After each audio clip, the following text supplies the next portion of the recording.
Oi, boa noite. Engraçado falar boa noite quando tá tudo claro ainda. Vocês estão me ouvindo? Me deem um feedback se estão escutando, porque anteriormente não estava dando para escutar. Tá conseguindo me escutar agora?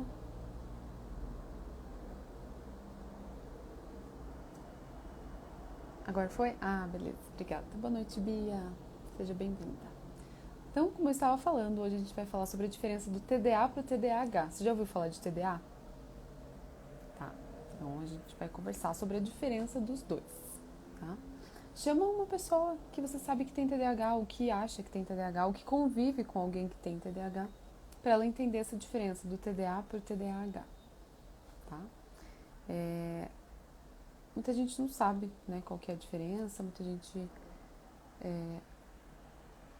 fala, né, eu tenho TDA, sem o H, enfim, só o TDA. Vamos entender a principal diferença hoje. Então, vou contar para vocês a única diferença entre o TDA e o TDAH. E não é só na escrita, né, que falta o H. A única diferença entre o TDA e o TDAH é que o TDA não existe. Só existe o TDAH. Por que não existe? Porque o transtorno é só um. Só existe o TDAH. No DSM, que é o Manual Diagnóstico e Estatístico de Transtornos Mentais, existe o TDAH. O TDA não. Tá, mas eu já ouvi falar no TDA, eu já ouvi umas pessoas falando que tem TDA, eu já ouvi. Sim, as pessoas realmente falam sobre o TDA, mas ele não existe, na verdade é o TDAH. O que acontece? O que talvez as pessoas confundam?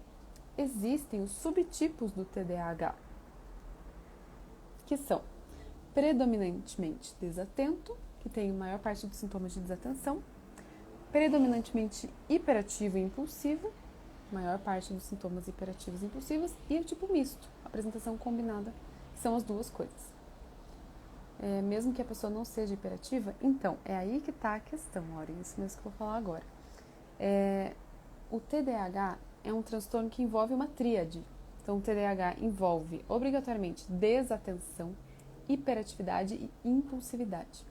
Não tem como alguém ter o transtorno TDAH e não ter nem um pouquinho de hiperatividade ou nem um pouquinho de impulsividade. Não tem. O transtorno é um só, é o TDAH. O que acontece, como eu estava falando, são subtipos, né? Que daí é um predomínio e não uma exclusividade. Não é que eu tenho só sintomas de desatenção ou só de hiperatividade e impulsividade. Eu vou ter um predomínio. Então, lá dos 9 sintomas de desatenção, eu tenho 8, por exemplo, e de hiperatividade e impulsividade eu tenho 2. Mas tem. Ainda existe a impulsividade e a hiperatividade, mesmo que o predomínio do teu sintoma seja desatento. Então, TDA não existe, gente. O que existe é TDAH, tá? O transtorno é um só. Envolve justamente essa tríade que eu estava falando, tá?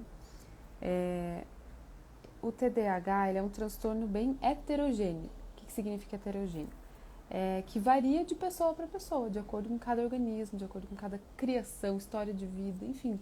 De acordo com muitas situações, o TDAH ele vai se manifestar de formas diferentes. Não é um transtorno ou uma doença que é muito homogênea, que se repete exatamente igual ou muito parecido em cada pessoa. Ele é heterogêneo, ele é muito diferente em cada indivíduo. Tá? Então, por isso que tem pessoas que têm TDAH que não se parecem umas com as outras em comportamento, porque cada uma vai ter um tipo de TDAH, vai ter alguns sintomas, outros não. Então, o TDAH ele é muito heterogêneo, muito diferente em cada pessoa. Tá?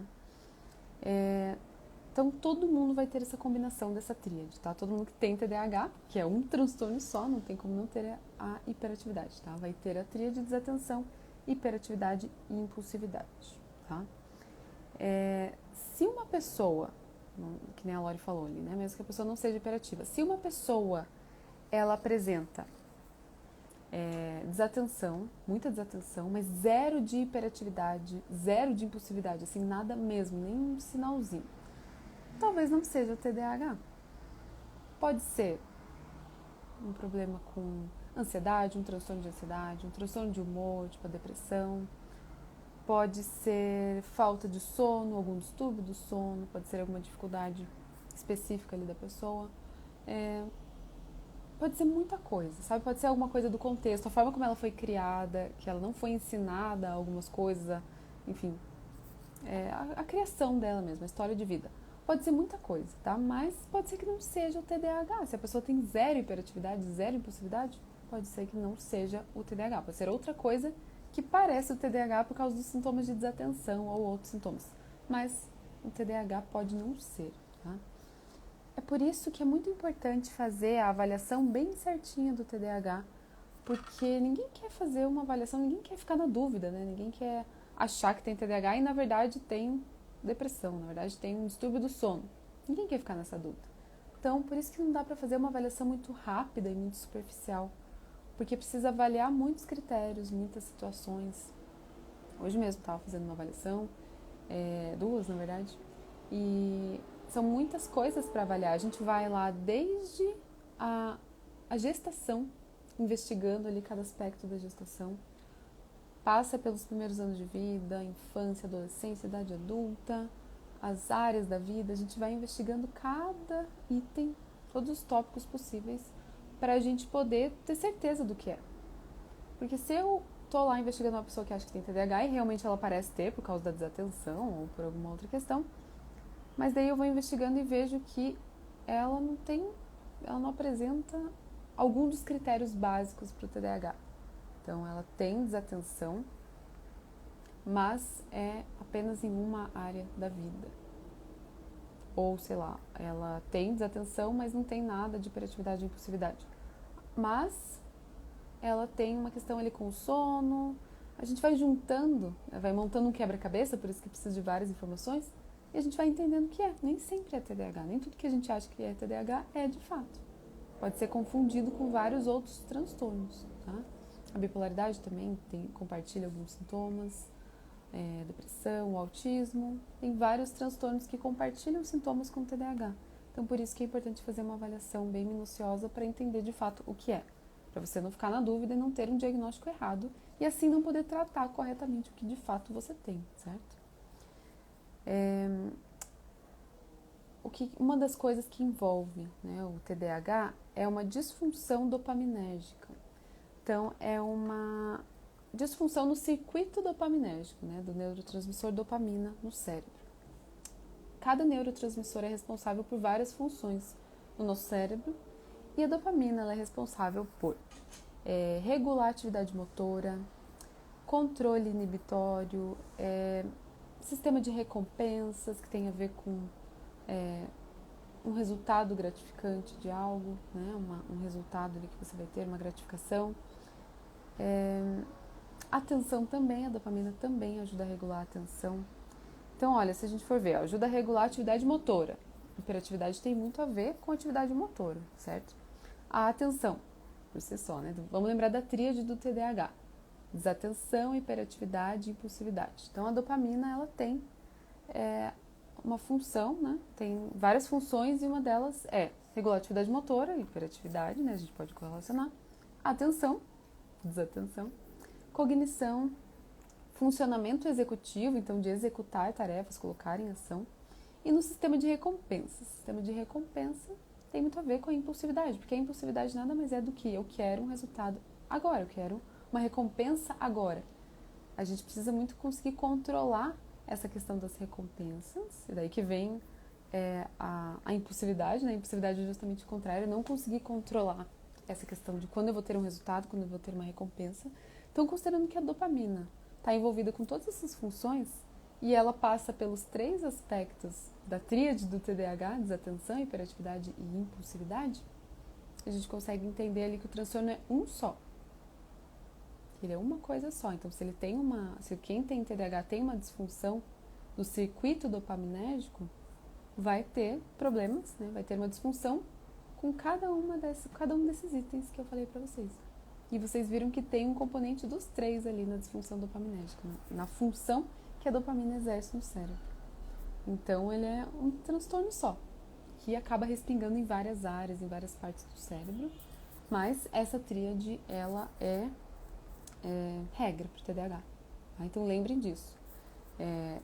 TDAH é um transtorno que envolve esse mix de sintomas, né?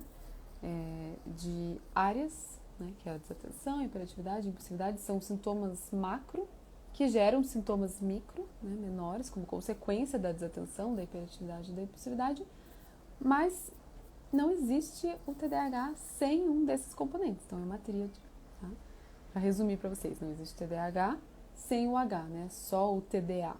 Próxima vez que vocês ouvirem falar sobre isso, vocês já vão saber que não existe. Vocês podem falar para a pessoa, olha, na verdade o TDA não existe, na verdade só existe o TDAH, porque é um transtorno único, é um transtorno que envolve essas três coisas, desatenção, hiperatividade e impulsividade. Ah, mas eu não tenho nada de impulsividade. Então, investiga para ver se é o TDAH mesmo. Ou a pessoa não sabe tudo que envolve a impulsividade, porque eu posso falar, eu não tenho nada de hiperatividade, não, eu sou tão calma. As pessoas olham e falam como eu sou tranquila. Tá, você tem dificuldade de esperar? Você tem dificuldade de ficar parado quando você precisa ficar sentado? Você tem...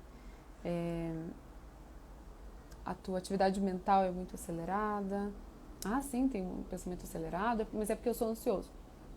Pode ser que seja pela ansiedade também, mas isso também tem a ver com a hiperatividade. Então, às vezes a gente não sabe o que é de fato hiperatividade, o que ela representa, o que é impulsividade, o que é a desatenção e tudo que ela envolve. Então, é importante investigar direitinho, tá? A tríade sempre vai estar presente no TDAH. A Bia perguntou se o diagnóstico é considerado complexo de se fazer. Olha, sim. Como ele tem sintomas muito característicos, quando a gente vai ouvindo, ele vai perguntando para o paciente, ele vai falando, a gente consegue ir montando esse quebra-cabeça e percebe que é o TDAH. Mas a gente não pode ser presunçoso e achar que só porque a gente preencheu ali alguns critérios, com certeza é TDAH. Ou só porque está aparecendo TDAH, com certeza é. Porque pode confundir, sim, com outras condições, tá? Então, ele é complexo porque ele confunde com outros transtornos. Ele compartilha sintomas com muitos outros transtornos. Um grupo de sintomas, né? Então, por exemplo, no transtorno de ansiedade também tem uma hiperatividade mental, então pensamentos muito acelerados. Aí um outro transtorno vai compartilhar alguns sintomas de impulsividade, o outro vai ter uma desatenção envolvida, tipo a depressão. Na depressão, no transtorno depressivo maior, existe uma dificuldade de concentração. Então, se a gente avalia só por isso, né, pega só uns sintomas pingados, assim, a gente acha que é TDAH, às vezes nem é. Às vezes é outra coisa. Então, ele é complexo porque ele compartilha sintomas com outros transtornos. Mas, se você conhece bem o TDAH e vai conhecendo a pessoa e vai juntando as peças e vai montando esse quebra-cabeça, se você faz uma boa avaliação, no final não tem como ficar com dúvida. Porque ele fica muito claro. Claro que às vezes pode ter mais de uma coisa, né? Aqui a gente está falando de ou TDAH, ou transtorno de ansiedade, ou TDAH, ou transtorno depressivo. Pode ser os dois juntos. Pode ser que a pessoa tenha TDAH e depressão junto. E transtorno de ansiedade. Pode ser que ela tenha TDAH e autismo. E daí os sintomas são parecidos também entre si, mas tem os dois. Então, não necessariamente porque você tem um vai descartar o outro. Você pode ter os dois. Mas tem que cuidar, tem que avaliar para ver se é só um ou outro, ou se é os dois juntos, ou se não é nada disso, se é outra coisa que a pessoa não cogitou. Como eu falei, pode ser um distúrbio do sono, porque o distúrbio do sono vai gerar também desatenção, pode aumentar a ansiedade, a baixa concentração, pode gerar muitas coisas, né? O sono é fundamental para a gente estar conseguindo desempenhar as nossas funções. Então, uma pessoa que não dorme bem, ela vai ter sintomas que vão ser parecidos com o TDAH. Mas é algo pontual, é aí que tá. O TDAH, para ser identificado, para ser diagnosticado mesmo, ele precisa ser algo frequente, tá? Ele não é algo pontual. Ah, uma vez eu tive desatenção, então eu tenho TDAH. Não. É algo frequente. Por isso que na avaliação a gente faz perguntas assim: com frequência você se distrai com estímulos externos? Todas as perguntas começam com frequência. Se tem algum paciente meu aí de avaliação, sabe que todas as perguntas, até fica meio cansativo. Com frequência, parece que eu estou repetindo a mesma coisa, mas é que o começo da pergunta sempre precisa ser com frequência.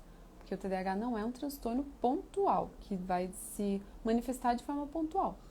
Ele é constante, ele é frequente, é sempre. Tá? E desde sempre também. Né?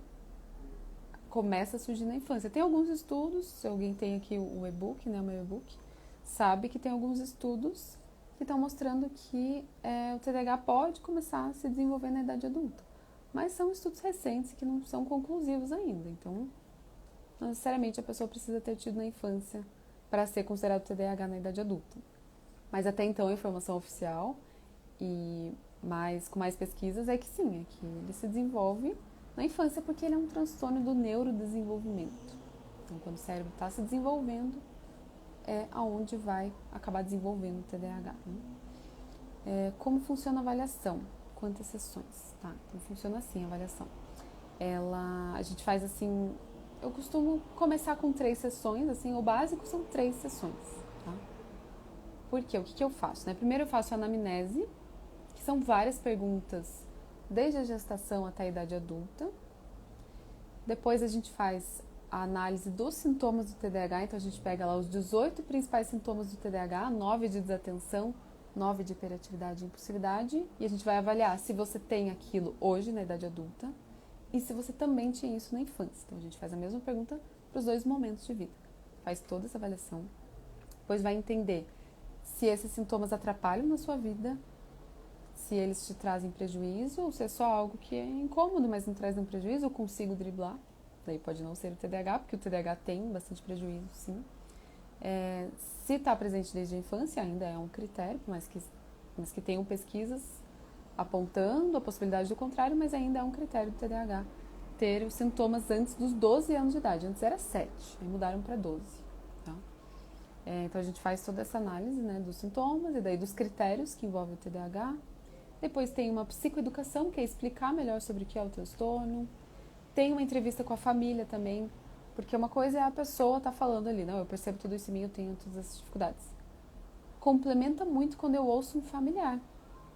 Quando eu ouço alguém que te conhece, que te conheceu na sua infância, te conhece desde a infância e que vai poder falar, na infância essa pessoa era assim. Principalmente porque tem perguntas que são muito antigas e que a pessoa não vai lembrar. Então a entrevista com os familiares é muito importante para ver como que eles estão enxergando a pessoa na infância e na idade adulta. Tá? Pode ser tipo, normalmente eu faço assim, marido ou esposa, quando, né, a pessoa já é casada, para a idade adulta, e mãe ou pai ou irmão para falar sobre a infância. Principalmente pai e mãe, né? Porque irmão nem sempre vai lembrar da infância do irmão. Então a gente começa o mínimo com 3 sessões. Depende muito de cada caso. Tem pessoas que acabam se estendendo um pouquinho mais, porque tem mais informações para trazer, lembram de mais coisas. Tem pessoas que lembram menos e daí fica mais curto. Então, o mínimo 3 sessões para fazer a anamnese, avaliação dos sintomas, entrevista clínica, né, com os critérios todos do TDAH, entrevista com a família. Às vezes a gente consegue matar duas partes ali numa sessão só, então depende muito de cada pessoa. No mínimo 3, mas pode se estender dependendo da pessoa, dependendo do caso. Tá? Gente, mais alguma dúvida? Alguém quer perguntar mais alguma coisa? Gosto quando vocês participam, quando vocês perguntam, que eu consigo daí saber o que vocês estão pensando, o que vocês têm de dúvidas e consigo esclarecer também quando eu sei responder. Então vocês entenderam? Para resumir, não existe o TDA, só o TDAH, porque ele é um transtorno só e todo mundo que tem o transtorno vai ter obrigatoriamente pelo menos um pouquinho de hiperatividade, desatenção e impulsividade. Mesmo que uns mais, outros menos, e se manifeste de formas diferentes porque é um transtorno heterogêneo, vai ser diferente para cada indivíduo que tem, mesmo assim ele vai ter pelo menos um pouquinho de cada um dos 3, tá? Da tríade do TDAH. Imagina, gente. E aí? Alguma outra dúvida? As lives são bem direto ao ponto mesmo, eu trago um conteúdo objetivo para não ficar cansativo, até porque quem tem TDAH não aguenta ficar muito tempo prestando atenção, não aguenta ficar parado muito tempo e precisa ser algo mais direto ao ponto. Então eu gosto de trazer o conteúdo bem objetivo, falar, se vocês trazem dúvidas, né, vai complementando, enriquecendo, mas foi isso que eu preparei para vocês hoje.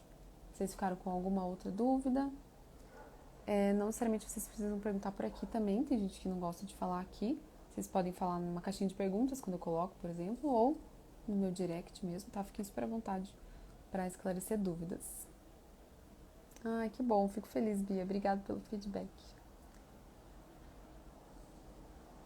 É isso, gente. Ficou claro, então? TDAH é um transtorno só, não existe TDA, só o TDAH, tríade, desatenção, hiperatividade e impulsividade. Todo mundo vai ter os 3, nem que seja um pouquinho, tá bom? Tem bastante gente entrando agora, né? Vai ficar salva a live, tá bom? Então você pode assistir. A live durou uns 20 minutinhos, então é facinho de assistir, tá bom? Obrigada pela presença de vocês, gente. Semana que vem vamos ter mais uma live, tá bom? Vamos voltar com a sequência de lives aqui. E se vocês tiverem outras dúvidas, sugestões de conteúdo, só me mandar no direct, tá bom? Obrigado pela presença de cada um, pelas perguntas, pela interação. É sempre muito importante estar interagindo com vocês, não falando aqui sozinha, né? Obrigadão mesmo, gente. Beijo, boa noite.